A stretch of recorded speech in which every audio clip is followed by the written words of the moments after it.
자식을 언제인가는 이제 하나님 손에 맡겨 떠나 보내야 할 때가 있습니다. 그래서 어떤 분은 말하기를 자식은 손님인데 귀한 손님이다. 왜냐하면은 언제인가 손님은 떠날 거잖아요. 그런데 오랫동안 머물러 있으니까 귀한 손님이다라는 그런 말을 합니다. 눈에 넣어도 아깝지 않은, 아프지 않은 금쪽 같은 내 새끼를 이 세상에, 험하고 고통스러운 세상에 보낸다라고 하는 게 부모에게는 너무 큰 아픔이고 고통이지만은, 슬픔이지만은, 근심이지만은 언젠가 한 번은 보내야 돼요. 그렇죠? 그러니까 아직 머물러 있을 때 자식들에게 잘해주고, 만약에 이제 떠나 보내야 할 때가 된다면은 주님 의지하고 과감하게 떠나 보내야 되겠죠. 자, 여러분은 설교에 빠지고 저는 설교에 미쳐야 되는 시간입니다. 짧지만은 몇 가지 영적 교훈을 같이 나누고자 합니다. 출애굽기는 창세기의 후속편이에요. 그러니까 연결되어 있는 책이에요. 창세기하고 출애굽기 연결된 책이다. 창세기 후편이라고 생각하시면 됩니다. 엑소더스. 창세기는 어떻게 해서 이제 이스라엘 민족이 애굽에 들어가서 살게 되었는가를 말해주는 책이라면, 출애굽기서는 이스라엘 민족이 어떻게 해서 애굽에서 나오게 됐는가를 설명해 주는 그런 책입니다. 출애굽기 3장은 모세의 출생과 성장 그리고 도피 생활에 대한 이야기를 다루고 있습니다. 오늘 저는 믿음에 대한 이야기를 하려고 합니다. 오늘 이 본문의 주제는 믿음입니다. 믿음. 여러분 믿음으로 사십시오. 예. 무슨 일 하든지 믿음으로 하시기 바랍니다. 믿음으로 감사하고, 믿음으로 예배하고, 믿음으로 여행하시고, 믿음으로 사업하시고, 이것이 저와 여러분을 향하신 하나님의 뜻입니다. 하나님이 제일 기뻐하는 사람은 믿음으로 사는 사람입니다. 하나님이 제일 싫어하는 사람이 어떤 사람인 줄 아세요?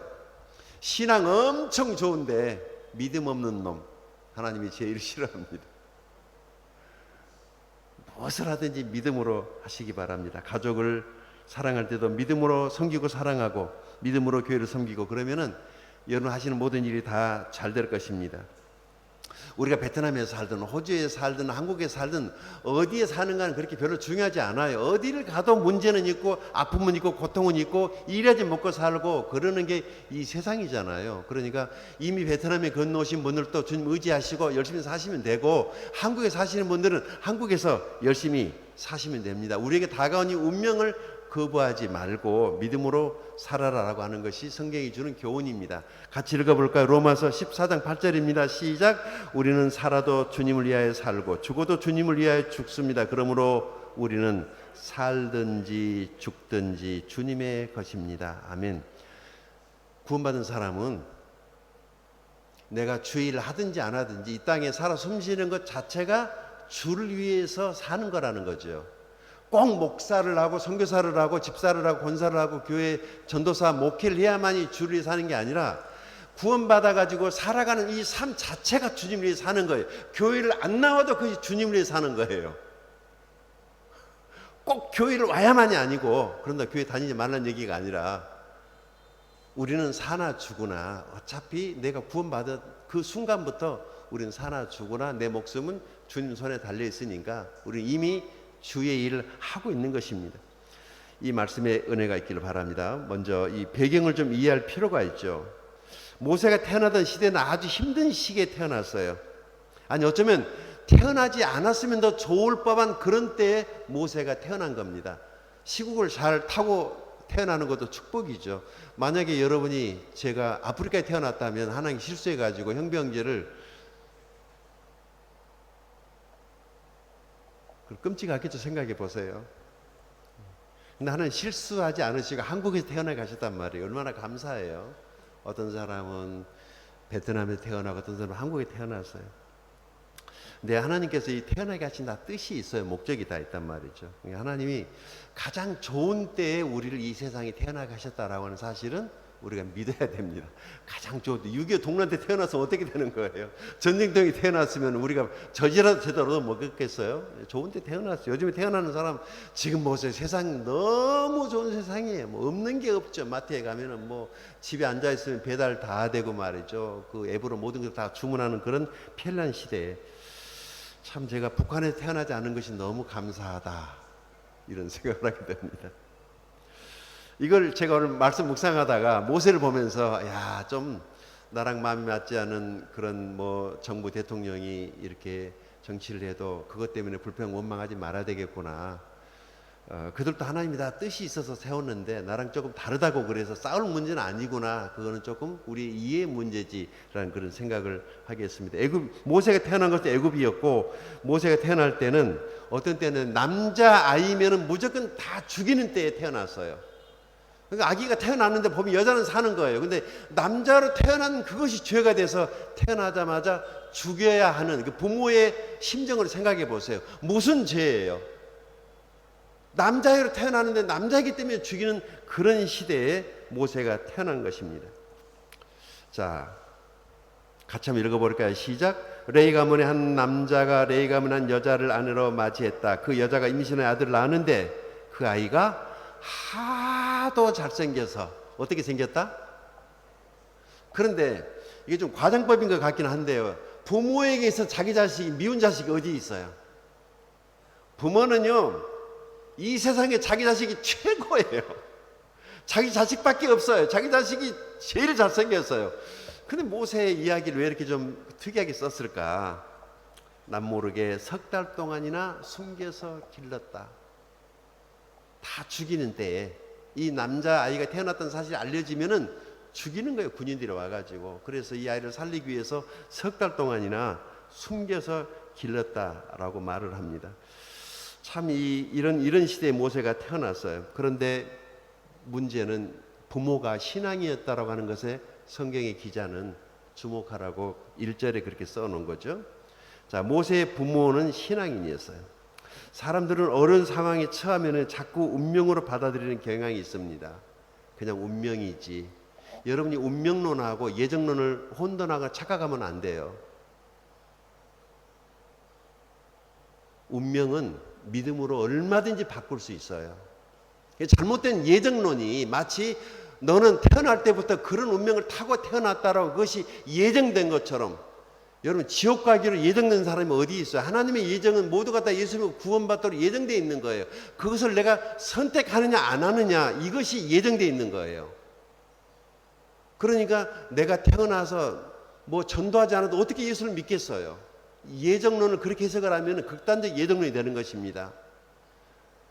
하나님은 우리를 예수 안에서 다 구원하시기로 예정을 하셨어요. 그래서 자기들 예수를 십자가에 던져놓고 복음을 듣고 믿으면 구원받는 거잖아요. 이게 하나님의 예정이고 이게 성경이 말하는 예정입니다. 그러니까 어떤 축복과 이런 것이 미리 예정된 게 아니고 예수 안에서 모든 것이 우리의 선택에 의해서 우리의 삶이 전개된다라고 하는 것이죠. 예수를 거절하면은 자기가 거절한 것이 죄가 돼서 지옥에 가고, 내가 예수를 선택하면은 그 선택의 결과로 천국을, 영생을 선물로 받게 되는 것이죠. 믿습니까? 그래서 이 믿음은 운명을 바꾸는 힘이 있다. 오늘 메시지 들으시면서 다 담아갈 수는 없지만은 몇 가지만 건져가셔도 도움이 될 것입니다. 자, 우리에게 하나님이 자유의지를 주셨는데 그것은 우리가 무엇을 선택하느냐에 따라서 우리의 미래의 운명이 바뀐다라고 하는 것이죠. 그러니까 그냥 나는 어쩔 수 없어라고 포기하지 마시고 우리가 도전해야 되고, 끊임없이 공부해야 되고, 계속해서 그 꿈을 향해서 믿음을 가지고 기도하면서 앞으로 나아가야 합니다. 그래야지 우리의 인생이 바뀌지. 감나무 밑에서 감 떨어지길 바라고 있으면은 감 안 떨어져요.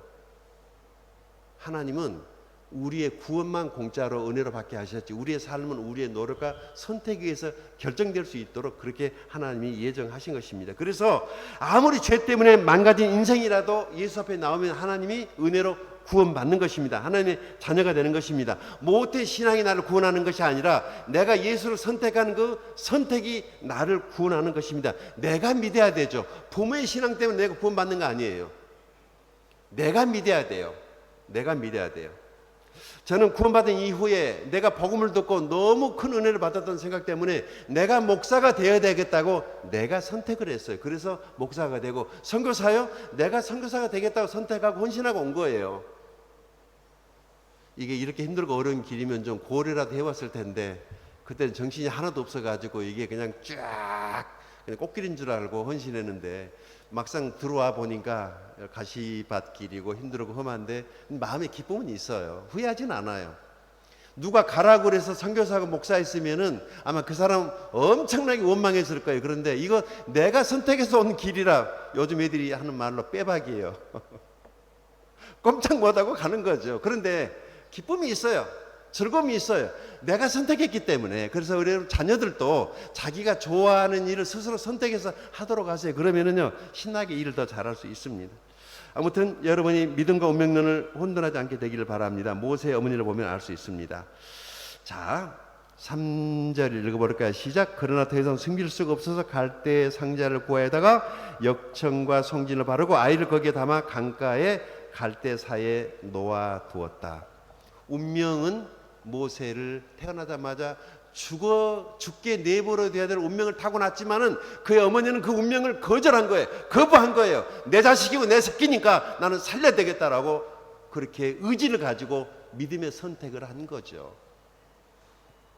어머니는 갈대 상자를 준비합니다. 아들을 운명에 맡기지 않고 믿음으로 살리는 것을 선택을 합니다. 그게 바로 갈대 상자예요. 갈대 상자는 모세 어머니 믿음의 표현이에요.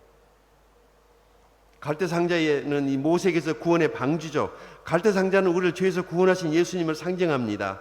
갈대 상자는 우리에게 믿음으로 사는 것이 무엇인가를 설명해 줍니다. 여러분 혹시 모세 어머니 이름 기억하시나요? 요게벳. 하나님의 영광이라는 뜻을 가졌어요. 어머니의 이름 안에 하나님의 영광을 위해서 살겠다라고 하는 그런 의미를 가진 이 여자가 자기 아들을 그렇게 운명에 내 던지는 것이 아니고 새로운 삶의 도전을 하는 것입니다. 그렇죠? 자, 우리가 모세의 어머니에게 배울 것 3가지 짧게 말씀드리겠습니다. 첫째, 믿음은 포기입니다. 같이 읽어볼까요? 시작. 그 여자가 임신 아들을 낳았는데 그 아이가 하도 잘생겨서 남이 모르게 석 달 동안에 길렀다. 그러나 더 이상 숨길 수가 없어서 갈대 상자를 구하다가 역청과 송진을 바르고 아이를 거기다 담아 강가에 갈대 사이에 놓아 두었다. 데리고 있으면 죽는 거예요. 그래서 이 아이를 갈대 상자에 담아서 떠나 보내야만 합니다. 이게 살리는 길이에요. 부모가 자기 자식을 한 번 정도는 모세 어머니처럼 떠나 보내야 할 때가 있습니다. 믿음으로. 모세 어머니가 믿음으로 자기 아들을 떠나 보내는 선택을 하는 거예요. 아까 저 영상에 보신 것처럼 그 엄마의 마음은 천간에 만간에 찢어지고 얼마나 아프고 힘들었을까. 그러나 믿음으로 그 아들을 떠나 보냈던 거예요. 혹시 포기해야 될 때 포기를 못해서 손해를 본 그런 경험이 있으십니까? 저는 그런 경험이 하도 많아가지고 지금도 막 세람 손가락으로 셀 정도로 많이 있습니다. 그때 좀 일찍 포기해버렸으면은 좀 덜 손해 볼 텐데 그 정 때문에 미련 때문에 그거 그냥 저는 굉장히 성격이 우유부단한 사람입니다. 그래서 손해 엄청 많이 보고 살았어요. 지금도 어떤 면에 있어서는 과감하게 좀 끊어야 되는데 끊지 못하고 포기하지 못해서 질질 끌고 가다가 낭패당하고 어려움 당한 일이 참 많이 있거든요. 믿음은 포기입니다. 내가 예수를 믿기로 선택하는 순간에 세상적으로 살겠다라고 하는 것을 포기하는 거죠. 그런데 예수도 믿고 세상에서 잘 돼야 되겠다라고 그러면요 계속 인생이 흔들려요. 신앙이 흔들려요. 그냥 한 길로 쭉 가십시오. 하나님이 도와주실 것입니다. 믿음은 포기입니다. 두 번째, 믿음은 맡기는 거예요. 같이 읽어볼까요? 시작. 그 아이의 누이가 멀찍이 서서 아이가 어떻게 되는지를 지켜보고 있었다. 마침 바로의 딸이 목욕을 하려고 강가에 내려왔다. 시녀들이 강가를 거니고 있을 때에 공주가 갈대 숲속에 있는 상자를 보고 신이 한 명을 보내 그것을 가져오게 하였다. 아멘. 자, 이 아이를 맡기고 난 다음에 어머니가 모세 누나에게 저 갈대 상자를 따라가 봐라. 왜냐하면 가다가 악어도 있고 위험하니까 파도에 넘어질 수도 있으니까 하나님께서 저 아이를 어디로 인도해 가는가를 네가 따라가 보라 그래가지고 갈대 상자가 가고 있는데 쫙 뒤쪽에서 모세 누나가 자기 동생이 지금 담겨진 갈대 상자를 보고 따라오고 있는 거예요. 계속해서. 그런데 기가 막히게 이 갈대 상자가 바로의 궁궐 안으로 이렇게 들어가는 거죠. 이게 기가 막힌 하나님의 섭리예요. 여러분, 이 갈대 상자를 따라오고 이 모세의 누나는 오늘 성령님의 그림자입니다. 하나님은 우리에게 성령님을 보내주셔서 성령께서 우리를 보호하시고 지키시고 인도하시는 것입니다. 그러니까 힘들고 어려워도 그냥 앞을 보고 가시면 성령님이 우리를 도와주시려고 오신 영이기 때문에 무슨 일을 만나든지 성령께서 지혜 주시면 살아나올 수도 있고, 또 그런 위기 속에서 더 강한 사람이 될 수도 있고, 성령을 의지하시고 쭉 가시기 바랍니다. 자녀들을 믿음으로 하나님께 맡기십시오.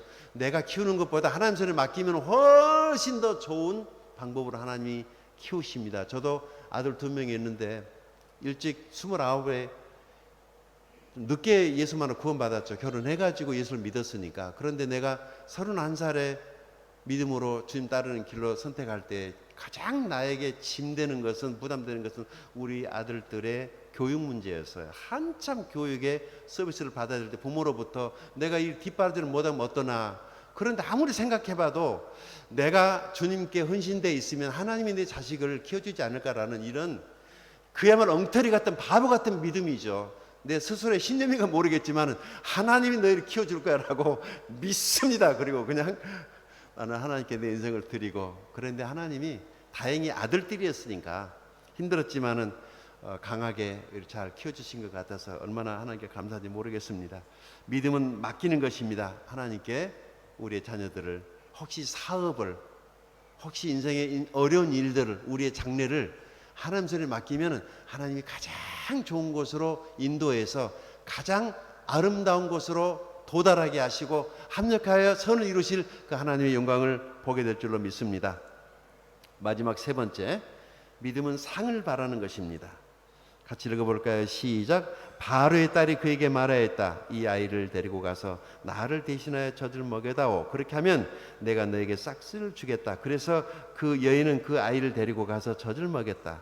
그 아이가 다 자란 다음에 그 여인이 그 아이를 바로의 딸에게 데려다 주니 공주는 이 아이를 양자로 삼았다. 공주는 내가 그를 물에서 건졌다 하면서 그의 이름을 모세라고 지었다. 아멘. 이 아이에게 젖을 먹인 사람이 누구냐면은 모세의 엄마였어요.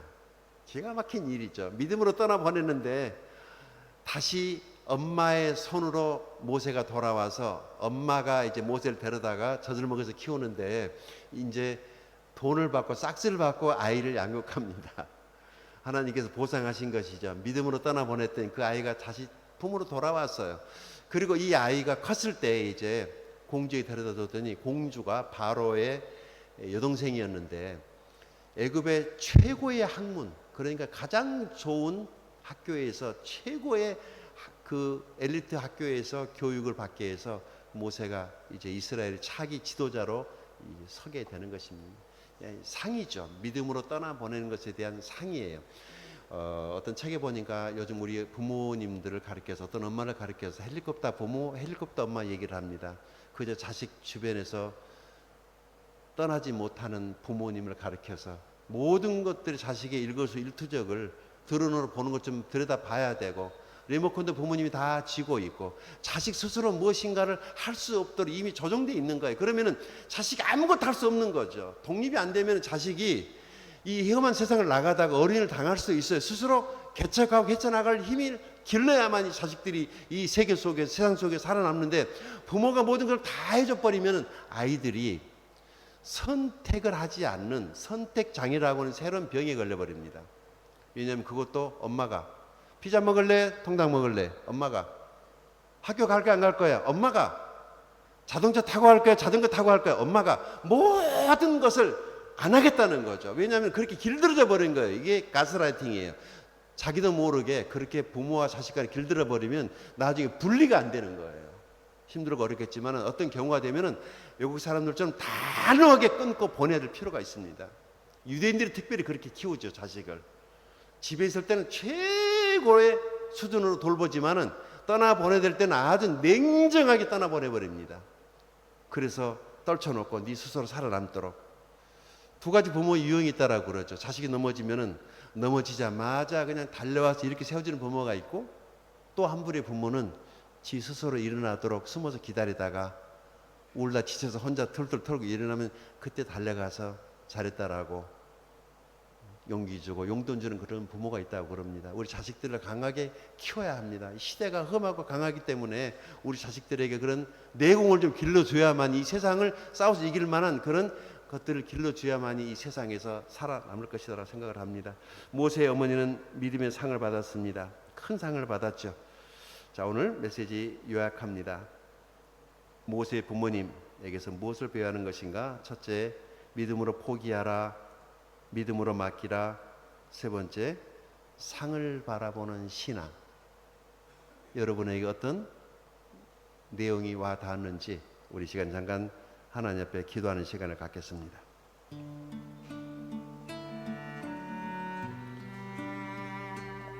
오늘 모세의 어머니 요게벳의 신앙, 운명을 거부하고 믿음으로 선택한 사람이라는 제목으로 하나님 말씀을 전했습니다. 여러분에게 모세는 어떤 것입니까? 딸입니까? 아들입니까? 남편입니까? 아내입니까? 사업입니까? 아니면 어떤 욕망입니까?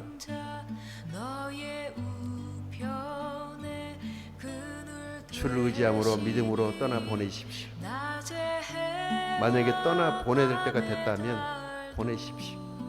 운명에 맡겨서 어영부영 그렇게 시간만 보내지 마시고 과감하게 결단해야 됩니다.